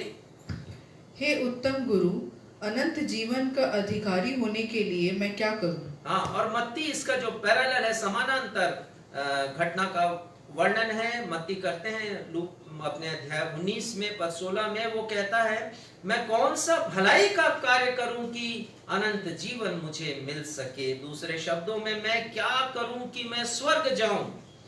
प्रत्येक मसीही का अंतिम लक्ष्य है ये स्वर्ग जाना। आप देख लीजिए, भरी कलीसिया यदि है, बड़ी कलीसिया है, सैकड़ों हजारों लोग यदि बैठे, यदि पूछ ले प्रचारक कितने लोग स्वर्ग जाना चाहते हैं, हर मसीही स्वर्ग जाने से वंचित होना नहीं चाहता है। प्रभु यीशु मसीह कहते हैं पद 20 में, जब वो कहता है कि मैं क्या करूं अनंत जीवन का अधिकारी होने के लिए, सारांश में स्वर्ग जाने के लिए मैं क्या करूं, क्योंकि अनंत जीवन वही हमें मिलेगा। पद 20 में प्रभु यीशु मसीह क्या कहते हैं? तू आज्ञाओं को तो जानता है, व्यभिचार न करना, हत्या न करना और चोरी न करना, झूठी गवाही न देना, अपने पिता और अपनी माता का आदर करना। तो वो यीशु कहते हैं आज्ञाओं का पालन करो। वो कहता है कि गुरु मैं तो बचपन से आज्ञाओं का पालन कर रहा हूं। ये जो धनी सरदार है केवल एक घटना का पात्र नहीं है, परंतु ये मेरी और आपकी तस्वीर है। हम सब इस मनुष्य के प्रतिबिंब हैं। उदाहरण के लिए यदि आज प्रभु यीशु मसीह स्वयं हमारे सामने आ जाएं उस सरदार की जगह, और ये वार्तालाप को पलट दीजिए, अपने आप को रखिए, तो हम भी प्रभु यीशु मसीह से कहने लगेंगे कि मैंने तो मसीही परिवार में जन्म लिया है, मेरा तो बपतिस्मा हुआ है, मेरा कन्फर्मेशन हुआ है, बचपन से मैं संडे स्कूल गया हूँ, मैं यूथ फेलोशिप गया हूँ, मैं तो क्वायर में था, मैं तो कंपटीशन में शामिल हुआ हूँ, मैंने अनेक प्राइजेस जीते हैं, बाइबल क्विज में भी, वाद विवाद में भी, भाषण प्रतियोगिताओं में भी अनेक पुरस्कार मैंने अर्जित किए हैं, और मैं लोकल कमेटी का सदस्य भी रहा हूं, महत्वपूर्ण पदों पर रह करके मैंने सेवा की है प्रभु। तो प्रभु यीशु मसीह मुझे और आपको वही उत्तर देंगे जिसे उन्होंने उस धनी सरदार को दिया। पढ़िएगा पद 22 पहला भाग। यह सुन यीशु ने उससे कहा, तुझ में अब भी एक बात की घटी है। प्रभु यीशु मसीह कहेंगे कि तुझ में अब भी एक बात की घटी है। ये सारी खूबियां होती हैं एक आम मसीही के जीवन में। हमारा प्रार्थना में जीवन होता है, उपवास रखते हैं, परंतु कुछ घटी होती हमारे जीवन में, कुछ कमी होती है। प्रभु यीशु मसीह उस धनी सरदार के संदर्भ में क्या कहते हैं, पढ़िए इसी के आगे 22 पद के आगे। अपना सब कुछ बेचकर कंगालों को बांट दे और तुझे स्वर्ग में धन मिलेगा। हाँ, ये बहुत बड़ी कमी थी उस धनी सरदार के जीवन में। वो अपने लिए जी रहा था, सिर्फ अपने लिए। उसे दूसरों के दुख की कोई चिंता नहीं थी, उसके हृदय में कोई तरस नहीं था, कोई उदारता नहीं थी, दया का भाव नहीं था। प्रभु यीशु मसीह जान गए इस बात को और वो कहते हैं अपना सब कुछ बेचकर कंगालों को बांट दे। प्रभु यीशु मसीह का क्या आशय है उक्त कथन से? दरअसल वो धनी सरदार धन की चाहत और धनवान बनने की अभिलाषा की उस दीवार को जो उसके और परमेश्वर के मध्य में थी, उसे गिराना नहीं चाहता था। प्रभु चाहते थे कि तुम इस दीवार को गिरा दो जिसे धन ने पैदा किया है। तुम्हारे और परमेश्वर के मध्य में धन की चाहत ने और धनवान बनने की लालसा ने उस दीवार को खड़ी किया। प्रभु यीशु मसीह चाहते थे कि वो अपने धन का सदुपयोग परमेश्वर की महिमा में करे, परोपकार में करे, दूसरों के हित के लिए करे। प्रभु यीशु मसीह चाहते थे कि वह गरीब, निर्धन, शोषित, जरूरतमंद लोगों की पीड़ा को, दर्द को अपना दर्द समझे।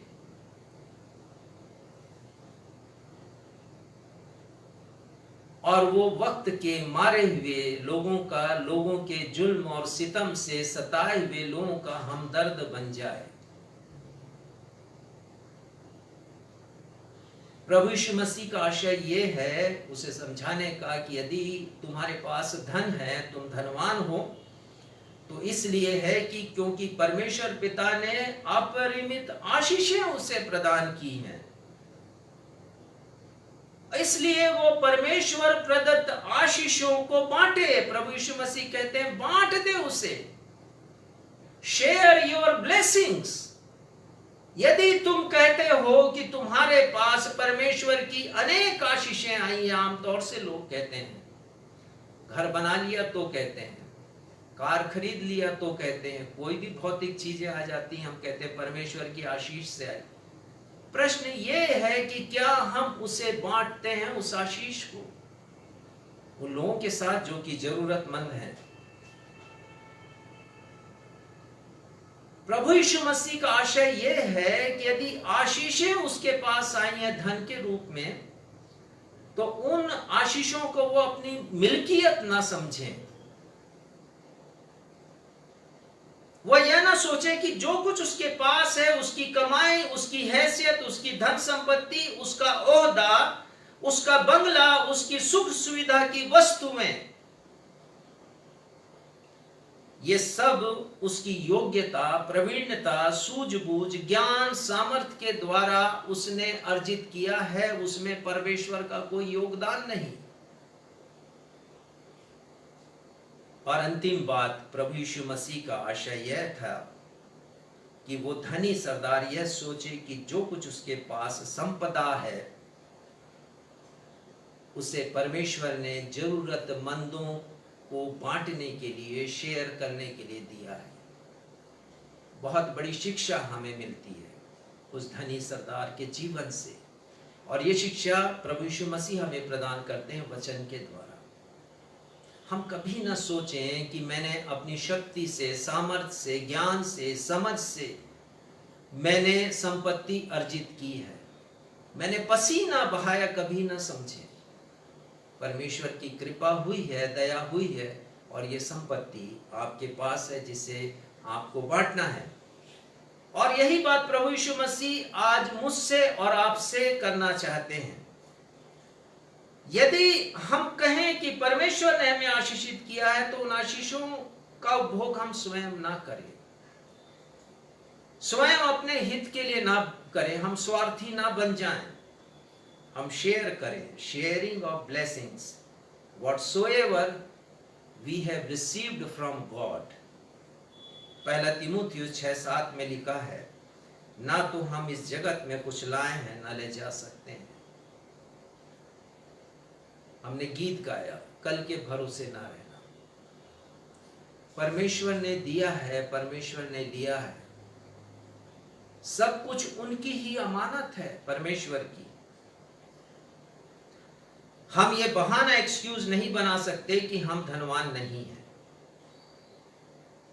और मैं पूछता हूं, क्या आप धनवानों की श्रेणी में नहीं हैं? क्योंकि बहुत बार लोग कन्नी काट जाते हैं, अरे ये तो बड़े धनवान के विषय में लिखा है। जब परमेश्वर का मसला आता है, जब को परोपकार की बात आती, जब कभी देने की बात आती है, तो हमें खर्च नजर आने लगते हैं। मैंने बहुत से लोगों को देखा है, जब हम लोगों की जरूरतों के बारे में उनके सामने रखते हैं, तो लोग वो कहने लगते हैं, अभी तो हमारे सामने ये खर्चा है, हमारे सामने वो खर्चा है। और परमेश्वर के सामने हमेशा हम अपने आप को गरीब मानते हैं। दीन मानना बड़ा अच्छा है, लेकिन यदि हम रिसीव करते हैं ब्लेसिंग्स को, परमेश्वर की आशीषों को, तो वी आर रिच, हम धनवान हैं। मेरा प्रश्न है, क्या आप धनवानों की श्रेणी में हैं या नहीं हैं? मनोविज्ञान 2 मन स्थितियों के विषय में बतलाता है। पहली बात, जब कोई अपने से अधिक हैसियत वाले को देखता है तो वो गरीब नजर आता है। This is very very true. मैं जब अपने से ऊपर वालों को देखूंगा तो मैं सोचूंगा, मेरे पास तो बहुत कम है, बहुत थोड़ा सा है मेरे पास, बैंक में भी बहुत थोड़ी सी रकम है। मैं तुलना करता हूं अपने आप की अपने से ऊंचे हैसियत वाले मनुष्य से। लेकिन मनोविज्ञान ये कहता है कि यदि हम अपने से कम हैसियत वालों पर दृष्टि करेंगे तो हम पाएंगे कि वी आर रिच, हम तो धनवान हैं, हम तो उनसे बेहतर हैं, हम अपने आप को अमीर पाएंगे। और ये जो दूसरी स्थिति है, मन स्थिति, ये सकारात्मक है। इसमें संतोष होता है आपको, परमेश्वर ने आपको सुखी रखा है, बड़ा संतोष होता है यदि आपका जीतते हैं। हम अपने आप को कभी गरीब ना समझें, हमेशा हमारे पास दूसरों की सहायता करने के लिए कुछ ना कुछ होता है, हमेशा। बहुत अच्छे उदाहरण है सुसमाचारों में, वो विधवा कंगाल महिला जिसने 2 दमड़ी दिया, प्रभु यीशु मसीह ने उसकी तारीफ की, अमीरों से बढ़कर दिया है। उन्होंने कहा अपनी घटती में से दिया, अपना सब कुछ डाल दिया, पूरी आजीविका उसने डाल दी है। प्रभु यीशु मसीह कहते, हमेशा हमारे पास दूसरों को देने के लिए, परमेश्वर को देने के लिए बहुत कुछ होता है, लेकिन हमारा मन हमेशा कहता है कि यदि हम देंगे तो गरीब हो जाएंगे। परमेश्वर का वचन हमें देना सिखाता है, दूसरों का केयर करना सिखाता है, दूसरों के हित लाभ के विषय में सिखाता है। मैं अक्सर सोचता हूं दयालु सामरी के बारे में। क्या था उसके पास? एक व्यक्ति की जान को उसने बचा दिया, प्राण को बचा दिया उसने। वो घायल मरणासन स्थिति में था, उसके पास कुछ भी ज्यादा नहीं था, जो कुछ था उससे उसने उसकी सेवा की है। कपड़ा था, फाड़ करके पट्टी बना लिया, पट्टी बांधा, दाखरस था, डाल दिया उसके ऊपर। उसके पास गधी थी, बैठा लिया उसको उसके ऊपर। उसके पास थोड़े पैसे थे, 2 दिनार दे दिया, एक जीवन को उसने बचा दिया। कभी ना सोचे जब मेरे पास बहुत पैसा होगा तभी मैं परमेश्वर को दूंगा। हमारे पास हमेशा कुछ न, कितने भी गरीब हो जाए हम, इसलिए प्रभु यीशु मसीह ने वो साक्षात उदाहरण दिया है। प्रभु यीशु मसीह ने शिष्यों को उस गरीब विधवा महिला के विषय में। दूसरी बात, जो प्रश्न मैंने आपके सामने रखे हैं कि प्रभु यीशु मसीह ने क्यों कठोर शब्दों का इस्तेमाल किया धनवानों के लिए, दूसरी बात मैं बताना चाहता हूं, धनवानों का धन के प्रति लोभ, उनका मोह, उनकी आसक्ति उन्हें प्रभु यीशु मसीह का अनुसरण करने से रोक देती है। धन के प्रति लोभ, लालच, आसक्ति, मोह प्रभु यीशु मसीह के पीछे चलने से धनवानों को रोक देती है। सीखेंगे हम इसको। पद 22 के अंतिम हिस्से को पढ़िएगा, या पूरा पढ़ दीजिए, आप समझ जाएंगे इसे। यह सुन यीशु ने उससे कहा, तुझ में अब भी एक बात की घटी है। अपना सब कुछ बेचकर कंगालों को बांट दे और तुझे स्वर्ग में धन मिलेगा, और आकर मेरे पीछे हो ले। प्रभु यीशु मसीह कहते हैं स्वर्ग में तुझे धन मिलेगा। तुम तो बहुत ही ज्यादा खुशनसीब व्यक्ति हो। यदि तुम ऐसा करोगे, तुमसे ज्यादा खुशनसीब कोई होगा नहीं। और उसके बाद आकर के you follow me, come and follow me, आकर मेरे पीछे हो ले। प्रभु यीशु मसीह के अनुसरण करने या उनके अनुगमन करने का अर्थ है प्रभु यीशु मसीह को जीवन में प्रथम स्थान देना। हमारे पास समय नहीं है, लेकिन संदर्भ लिख लीजिए, लूका 14:26। प्रभु यीशु मसीह के क्रूस को उठाना, प्रभु यीशु मसीह के फॉलो के पीछे पीछे चलने का ये अर्थ है। और लूका 14:33, अपना त्याग करना, ये है प्रभु यीशु मसीह के पीछे पीछे चलने का। और प्रभु यीशु मसीह ऑफर करते हैं उसको, ये सब तू कर और उसके पीछे उसके बाद आके मेरे पीछे हो ले। प्रभु यीशु मसीह ने एक धनवान का दृष्टांत दिया। वैसे संत लूका ने बहुत बखूबी से कुछ धनवानों का वर्णन किया है। मैं आज आपको 4 धनवान के विषय में बताऊंगा। एक धनवान तो यह है जिसका अध्ययन अभी हम कर रहे हैं। इसके अलावा 3 धनवान और हैं, और जो 3 धनवान में से जो 2 धनवान इसी के भाई हैं, ये धनी सरदार के ही भाई हैं, जिसकी आलोचना प्रभु यीशु मसीह ने की है। और एक धनवान ऐसा है जिसकी प्रशंसा प्रभु यीशु मसीह ने की है। बेहतरीन अध्ययन लूका रचित सुसमाचार में हमें मिलता है। एक धनवान किसान का दृष्टांत कहा है लूका के 12वें अध्याय में। समय नहीं है कि एक एक पद को हम देखें, लेकिन कुछ बातें मैं आपको बताऊंगा। उस किसान ने परमेश्वर को नहीं, अपने स्वयं को प्रथम स्थान दिया। उसकी खेत में बड़ी उपज हुई और वो कल्पना करने लगा कि मैं इस फसल को मैं कटने के समय काटूंगा, और मेरे पास जो स्टोरेज हाउस है, भंडारण क्षमता है कम है, मैं उसे बढ़ाऊंगा और बहुत संपत्ति मेरे पास आ जाएगी। तब मैं अपने प्राण से कहूंगा कि प्राण खा पी चैन सुख से रहे, तेरे पास अनेक वर्षों के लिए बहुत सी संपत्ति रखी है। प्रथम स्थान अपने आप को दिया उसने। यदि आप ध्यान दें लूका 12:19 पद से आगे, 9 बार मैं मेरा अपना शब्द आया है। अपने स्वयं को उसने प्रथम स्थान दिया। दूसरी बात, वह किसान केवल स्वयं के लिए सुख पाना चाहता था। हे मेरे प्राण, खा पी सुख चैन से रहे। स्वयं के लिए जीना। परमेश्वर ने वो संपत्ति उसे दी है, खेत की उपज दी है, केवल उसके लिए नहीं लेकिन गरीब मजदूरों के लिए भी, जो उसके खेत में काम करते थे, और वे लोग जो कि भूखे रहते हैं। तीसरी बात, वो किसान अपनी आशीषों को शेयर करना नहीं चाहता था, जैसे मैंने बताया आपको। तो परमेश्वर उस किसान से क्या कहते हैं?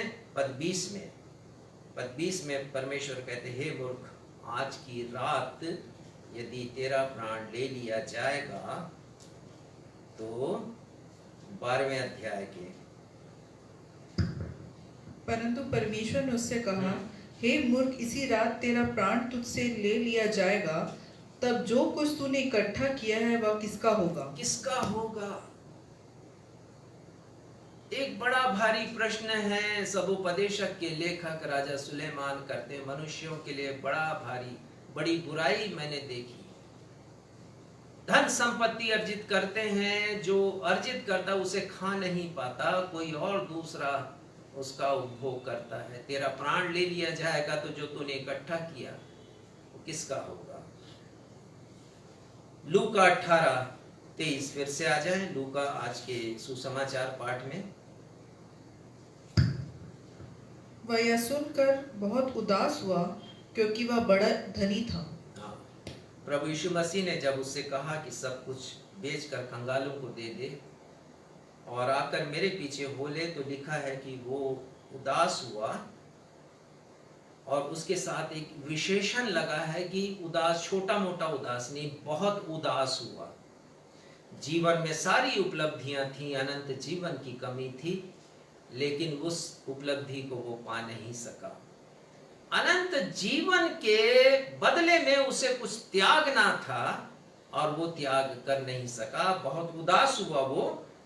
और लिखा है इसलिए क्योंकि वो बहुत धनी था, बहुत धनवान था। वो कैसे छोड़ूं इस धन को? और हम अध्ययन कर रहे हैं कि प्रभु यीशु मसीह ने कठोर शब्दों का, ये मुहावरे का उपयोग इसलिए किया क्योंकि धन का मोह धनवान के हृदय में ऐसा बस जाता है कि वो प्रभु यीशु मसीह का अनुसरण करना नहीं चाहता। वो उदास हुआ। एक और धनवान का दृष्टांत प्रभु यीशु मसीह ने दिया। लूका 16वें अध्याय में जरूर पढ़िएगा, उसके 19 पद से आगे आप पढ़िएगा घर जाकर, और आप पाएंगे कि वो ऐशो आराम सुख विलास से भरी जिंदगी जिया करता था और उसकी मृत्यु हुई और लिखा अधोलोक में पहुंचाया गया। और वहां पर क्या हुआ है, पद 23 को पढ़िएगा, लूका 16 अध्याय के पद 23 को। और अधोलोक में उसने पीड़ा में पड़े हुए अपनी आंखें उठाई और दूर से अब्राहम की गोद में लाजर को देखा। पीड़ा में पड़े हुए अपनी आंखों को उसने उठाए और वो तो देखता है कि लाजर जो उसके देवड़ी पर रहता था, जिसके घाव को कुत्ते चाटा करते थे, जो चाहता तो था कि धनवान के घर की झूठी वस्तुएं ही उसे मिल जाए, चूर चार मिल जाए, लेकिन ऐसा लगता है कि वो भी नहीं मिलता था, तो कुत्तों के लिए लाके फेंकते थे, तो उसी में से कुछ खा लेता होगा। पर स्वर्गदूत आया उस गरीब लाजर को लेने के लिए। यहाँ अद्भुत बात आप देखेंगे, धनवान का कोई नाम नहीं है, परमेश्वर की किताब है ये। धनवानों को कोई प्रेफरेंस नहीं है एक्स्ट्रा। इस दुनिया में तो धनवानों के नाम कलीसियाओं में भी लिख दिए जाते हैं, पर वो गरीब, उसका नाम लिखा है लाजर, और वो इब्राहिम की गोद में है, पीड़ा में पड़े हुए इसने आंखें उठाई हैं, लाजर को देखा उसने इब्राहिम की गोद में, और वो क्या कहता है, पद 24 पढ़िए। तब उसने पुकार कर कहा, हे पिता अब्राहम, मुझ पर दया करके लाजर को भेज दे, ताकि वह अपनी उंगली का सिरा पानी में भिगोकर मेरी जीभ को ठंडी करे। कहता है कि मैं तो यहाँ अधोलोक की ज्वाला में तड़फ रहा हूं, वो तो पानी पानी कर रहा है। प्रभु यीशु मसीह ये बताना चाह रहे हैं कि यदि धन के प्रति हमारा मोह दूर नहीं होगा तो हम न सिर्फ इस लोक में परंतु आने वाले परलोक में भी क्लेशों और संकटों को भोगेंगे, कष्ट उठाएंगे। प्रभु यीशु मसीह कहते हैं, फिर से आ जाएं, लूका 18:24 को पढ़िए। और प्रभु यीशु मसीह फिर उसी बात को रिपीट करते हैं यहाँ पर। धनवान, मैं उसी बात को रिपीट करूंगा, धनवानों का परमेश्वर के राज्य में प्रवेश करना कैसा कठिन है। How hard it is for the rich to enter into the kingdom of God. तीसरी बात, बाइबल धन को बुरा नहीं कहती। ये बात बहुत समझने की है। बाइबल में कहीं पर भी धन को बुरा नहीं कहा गया है। धन के लोभ को बाइबल बुरा कहती है। धन और धनवान होने के प्रति बाइबल की विचारधारा बिल्कुल स्पष्ट है। बाइबल कभी भी धन को बुरा नहीं कहती। बाइबल में बहुत से धनवान लोगों का वर्णन है। अब्राहम है, सुलेमान है, अय्यूब है, अरमतिया का यूसुफ है जिसने प्रभु यीशु मसीह को अपनी कब्र दी और उसके नाम के पहले संबोधन लिखा है धनी। बिना धन के परमेश्वर की सेवकाई भी हम नहीं कर सकते हैं। तो आप यह मत सोचिए कि मैं धन के खिलाफ बातें कर रहा हूं परमेश्वर के वचन से। परमेश्वर का वचन बहुत क्लियर है, स्पष्ट है। धन को बुरा नहीं कहा है बाइबल की विचारधारा में, परंतु धन के प्रति जो आसक्ति है, लोभ है, मोह है, उसे बुरा कहा गया है। और धन के प्रति जो सांसारिक सोच है उसे भी बुरा कहा गया है।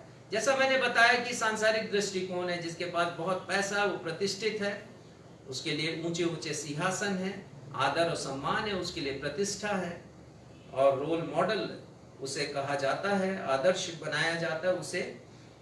बाइबल इस सांसारिक विचारधारा के विरोध में है। बाइबल धन प्राप्ति की लालसा के पीछे जो खतरा है, जो डेंजर है, उसके विषय में बाइबल बातचीत करती है। पहला तीमुथियुस 6 अध्याय के 10वें पद में लिखा है, क्योंकि रुपए को लोग सब प्रकार की बुराइयों की जड़ है, जिसे प्राप्त करने का प्रयत्न करते हुए कितनों ने विश्वास से भटक कर अपने आप को नाना प्रकार के दुखों से छलनी बना दिया है। बाइबल उस खतरे से आगाह करती है जो धन के लोभ के पीछे है। बाइबल कहती है धन का लोभ एक नशा है, एक एडिक्शन है, एक लत है। धन एक पावरफुल अट्रैक्शन है। लूत की पत्नी को प्रभु यीशु मसीह ने कहा स्मरण करो। इतना पावरफुल अट्रैक्शन था। स्वर्गदूत ने कहा था पीछे मुड़ करके नहीं देखना यदि जीवन चाहते हो, लेकिन पीछे मुड़ करके देखिए। इतना गहरा अट्रैक्शन होता है कि मैं और आप इसके अट्रैक्शन से बच नहीं पाते हैं, परंतु धन्यवाद हो परमेश्वर ने अपने लोगों को बचा कर रखा है ऐसे अट्रैक्शन से, धन के झूठे अट्रैक्शन से, उसके आकर्षण से। एक मसीही को अपने जीवन में धन को नहीं परमेश्वर को उचित स्थान देना चाहिए। एक उदाहरण मैं बहुत करके बतलाता हूं। एक महिला के बारे में, चर्च की बहुत एक्टिव वो सदस्य थी, बहुत क्रियाशील थी, अनेक कार्यों में भाग लेती थी। पास्टर बड़े प्रसन्न थे, लेकिन हुआ ऐसे कि वो कई महीने से वो चर्च नहीं आई। तो पास्टर उसके घर पहुंच गए और पूछने लगे कि बहन क्या समस्या है आपकी कि आप कलीसिया नहीं आ रही हैं। तो वो कहती कि पादरी साहब क्या बताऊं, मुर्गियां। पादरी साहब बोले मुर्गियां?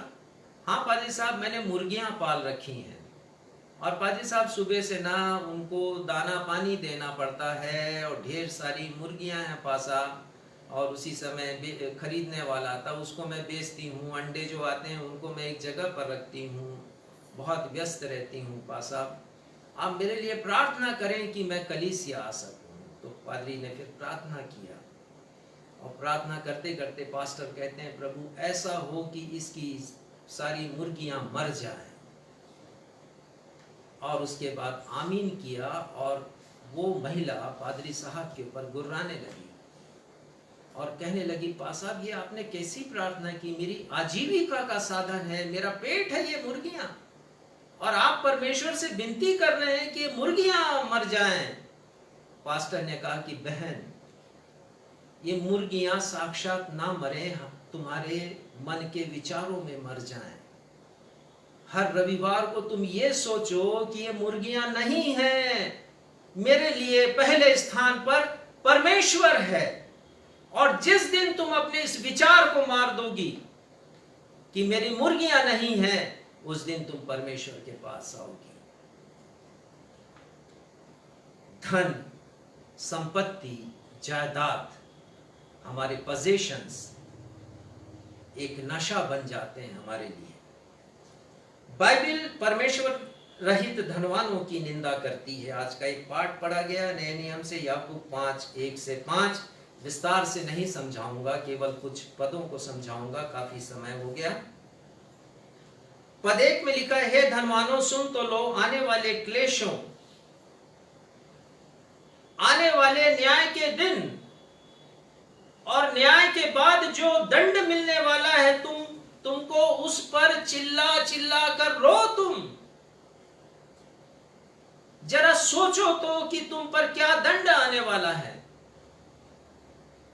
और तीसरे पद में याकूब कहते हैं, तुमने अंतिम युग में धन बटोरा है। और वास्तव में अंतिम युग में धन के प्रति जो लालसा, चाहत, मोह और आसक्ति है, वो इससे पहले कभी नहीं होगी। माँ बाप बच्चों को शिक्षा देते हैं कि अधिक पैसे कमाओ, अधिक पैसे कमाओ, ऊंचे पद पर जाओ और पैसा लेकर के आओ। और माँ बाप खुश होते हैं लोगों को बता करके कि मेरे लड़के का पैकेज इतने लाख रुपए का है, मेरी बेटी कमा रही है। इस बात पर घमंड करें। पढ़ लीजिए याकूब 1-5। आपका घमंड चकनाचूर हो जाएगा। आने वाले क्लेश पर चिल्लाकर रो, बनिस्बत इसके कि आप अपने बच्चों के आमदनी के ऊपर गर्व करें इस बात पर कि धन उसके लिए कुछ भी नहीं है। यदि है तो परमेश्वर का मूल्य है और परमेश्वर पहले स्थान पर है। वो कहते हैं, याकूब तुमने धन कैसे कमाया है? गरीबों का शोषण करके कमाया है।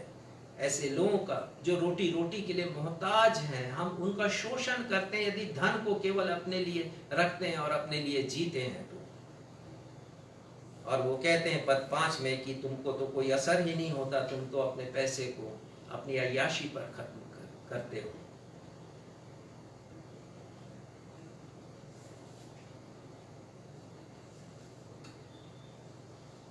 धन संपत्ति का मोह बहुत नुकसान पहुंचाता है। 4 प्रकार से नुकसान पहुंचाता है। मैं बहुत संक्षेप में आपको बताऊंगा। पहला, पैसा मनुष्य को भ्रष्ट कर देता है। पैसा जब आता है तो मनुष्य को वो भ्रष्ट कर देता है, क्योंकि लिखा है रुपए का लोभ सब प्रकार की बुराइयों की जड़ है। और इसका श्रेष्ठ उदाहरण तो उड़ाऊ पुत्र है।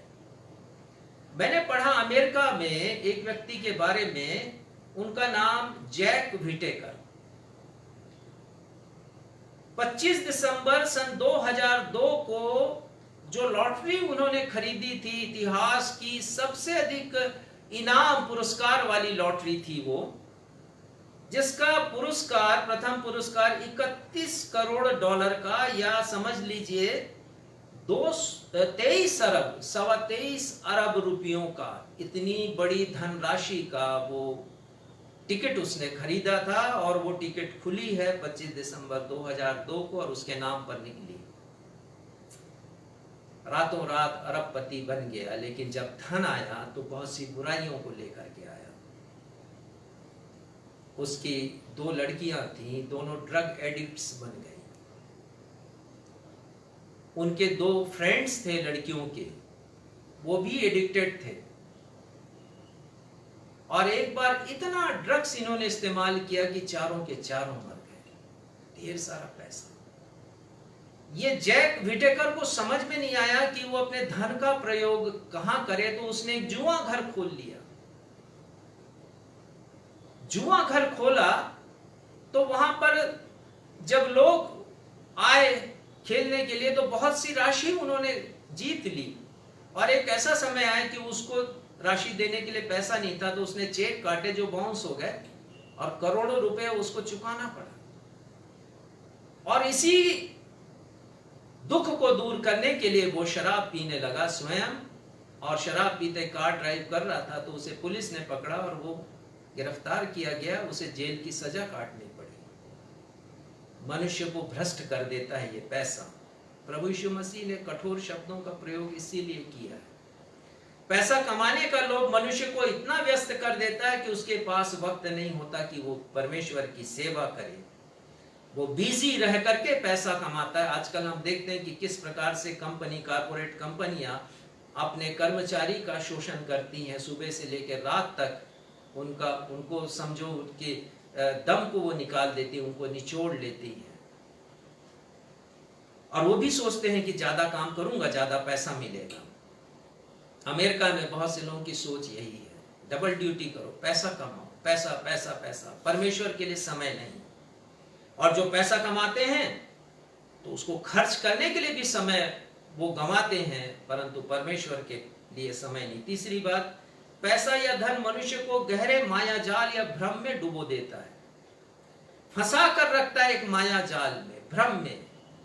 और ये भ्रम ये है कि तुम्हारे पास यदि पैसा है तो यू हैव एवरीथिंग, पैसा है तो सब कुछ है। ये सांसारिक सोच है, लेकिन बाइबल की सोच ये है कि पैसा बहुत कुछ है लेकिन सब कुछ नहीं है।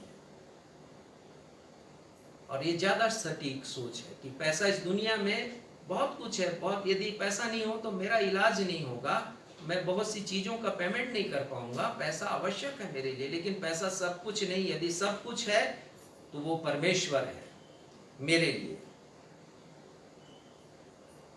बहुत सी बातें हैं मैं आपको बताना चाहता था, लेकिन समय काफी हो गया।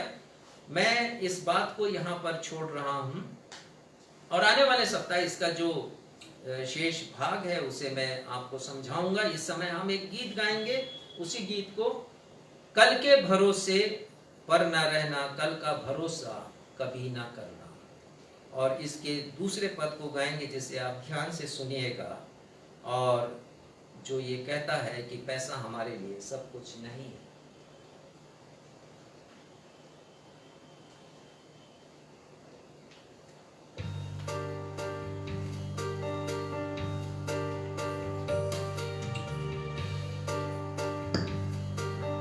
कल के भरोसे पर ना रहना, कल का भरोसा कभी ना करना। कल क्या होगा किसी ने न जाना, किसी ने न जाना। कल के भरोसे पर ना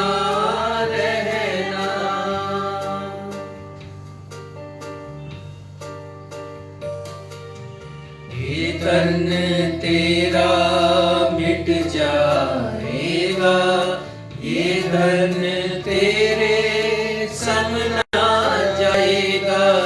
ये धन तेरा मिट जाएगा, ये धन तेरे संग ना जाएगा। मन को रिझाए बंधन ये झूठे, तुझको जमाना। कल के भरोसे पर ना रहना, कल का भरोसा कभी ना करना।